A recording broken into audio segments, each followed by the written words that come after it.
नमस्कार। Super India news TV में आपका स्वागत है। मैं हूं राजेश आर्य। आइए देखते हैं आज का विशेष समाचार। भारत की चेतना जगाने वाले सरदार भगत सिंह आज उस संकल्प को दोहराने का दिन है जिसके लिए अल्पायु में ही भगत सिंह अपने जीवन को न्यौछावर कर गए। सदैव प्रेरणा के प्रतीक रहेंगे भगत सिंह। वेश बदलकर फरार हुए खालिस्तान समर्थक और अलगाववादी अमृतपाल सिंह की वजह से पंजाब एक बार फिर सुर्खियों में है। लगभग 40 वर्ष पूर्व पंजाब के बिगड़े हालात के परिणाम स्वरूप एक दुर्भाग्यपूर्ण घटनाक्रम के तहत तत्कालीन प्रधानमंत्री इंदिरा गांधी को जान गंवानी पड़ी थी और देश के कुछ हिस्से एक धार्मिक उन्माद तथा सांप्रदायिक हिंसा का शिकार बने। हजारों जानें चली गई। हुआ भिंडरावाला की तर्ज पर अमृतपाल सिंह उसी वैमनस्य के साथ राज्य को चुनौती देता दिख रहा था। बलिदानी सरदार भगत सिंह ने वर्ष 1928 में एक लेख द्वारा इस प्रकार की प्रवृत्तियों के विरुद्ध हमें सचेत किया था।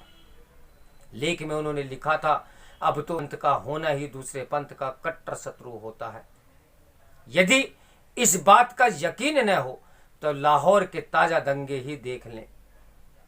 यह मारकाट इसलिए नहीं की गई कि फला आदमी दोषी है, वरन इसलिए कि फला आदमी हिंदू है या सिख है या मुसलमान।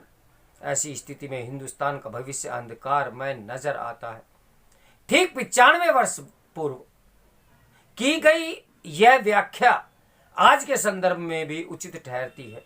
आज पुनः उसी संकल्प को दोहराने का दिन है जिसके लिए 23 वर्ष की अल्पायु में ही सरदार भगत सिंह ने बलिदान दे दिया था।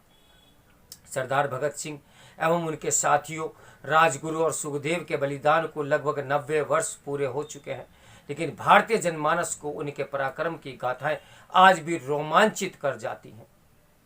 उनकी माता विद्यावती कौर ने गर्व के साथ बताया था कि 13 अप्रैल 1919 को जलियांवाला बाग की घटना किस प्रकार वीर सरदार भगत सिंह के जीवन को क्रांतिकारी बना गई।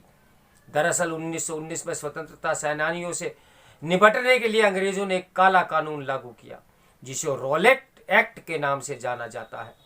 अमृतसर के स्वर्ण मंदिर में पंजाबी एवं सिख समाज वैसाखी पर्व को बड़े उत्साह से मनाता है। उस दिन भी सिख समाज के लोग उस उत्सव को मनाने के साथ उस एक्ट का विरोध करने के लिए जुटे हुए थे। ब्रिटिश सरकार ने इसे संगठित विद्रोह की संज्ञा देकर लोगों को गोलियों से भून दिया। सरदार भगत सिंह उस समय लाहौर में पढ़ते थे।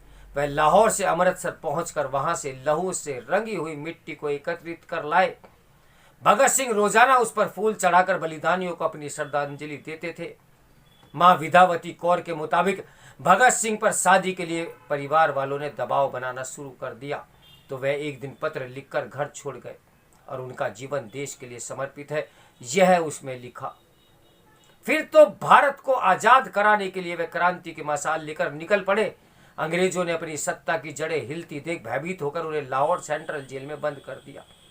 यह वह दौर था जब गांधी इरविन पैक्ट सुर्खियों में छाया हुआ था। जब ब्रिटिश सरकार ने भगत सिंह, राजगुरु और सुखदेव को फांसी की सजा सुनाई तो समूचा देश आंदोलित हो गया। भगत सिंह ने माता पिता के उन्हें जीवन दान देने के लिए गुहार लगाई। भगत सिंह को जब यह बात पता चली तो उन्होंने पहली बार अपने माता पिता के प्रति नाराजगी व्यक्त की। उन्होंने कहा कि ये सार्वजनिक तौर पर भी माता पिता के संबंध न होने की घोषणा करने में परहेज नहीं करेंगे। फांसी से एक दिन पूर्व 22 मार्च 1931 को भगत सिंह ने अपना अंतिम पत्र लिखा कि जीने की इच्छा तो मुझ में भी है, मैं इसे छिपाना नहीं चाहता, लेकिन मैं कैद होकर या पाबंद होकर जीना नहीं चाहता। मेरा नाम क्रांति का प्रतीक बन चुका है। क्रांतिकारी दल के आदर्शों और कुर्बानियों ने मुझे बहुत ऊंचा उठा दिया है, इतना ऊंचा कि जीवित रहने की स्थिति में इससे ऊंचा हरगिज नहीं हो सकता। आज मेरी कमजोरियां जनता के सामने नहीं है। मैं अगर फांसी से बच गया तो यह जाहिर हो जाएगी कि क्रांति का प्रतीक चिन्ह मध्यम पड़ जाएगा। फांसी चढ़ने के बाद हिंदुस्तानी माताएं अपने बच्चों के लिए भगत सिंह बनने की आरजू करेंगी। अब तो बड़ी बेताबी से अंतिम परीक्षा का इंतजार है। कामना है यह और नजदीक हो जाए।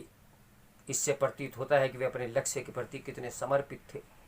वर्ष 1911 में पूर्व कांग्रेस में स्वराज्य प्राप्ति की इच्छा अवश्य थी, लेकिन व्यापक जन उभार के अभाव में वह कोई ठोस कार्यक्रम नहीं बना पा रही थी।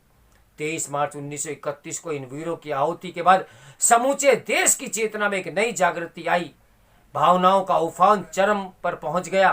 परिणाम स्वरूप दबाव में आई कांग्रेस को अपने कराची अधिवेशन में संपूर्ण स्वराज्य का प्रस्ताव पास करना पड़ा। लाहौर में जिस स्थान पर भगत सिंह को फांसी दी गई थी, आज वहां उनकी मूर्ति लगी है, जहां दोनों मुल्कों के क्रांति प्रिय फूल माला चढ़ाकर स्वयं को गौरवान्वित महसूस करते हैं।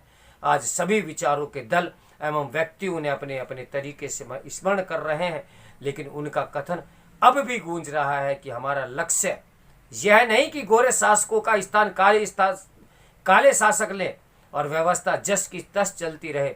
जब तक व्यक्ति का व्यक्ति द्वारा, वर्ग का वर्ग द्वारा और राष्ट्र का राष्ट्र द्वारा शोषण समाप्त नहीं होता, हमारा संकल्प अधूरा रहेगा।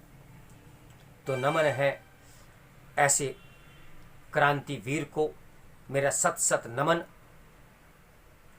भगत सिंह आज़ाद को। मेरे साथ बने रहें सुपर इंडिया न्यूज़ टीवी की ब्रेकिंग न्यूज़ के लिए। नमस्कार, मैं हूं राजेश आर्य।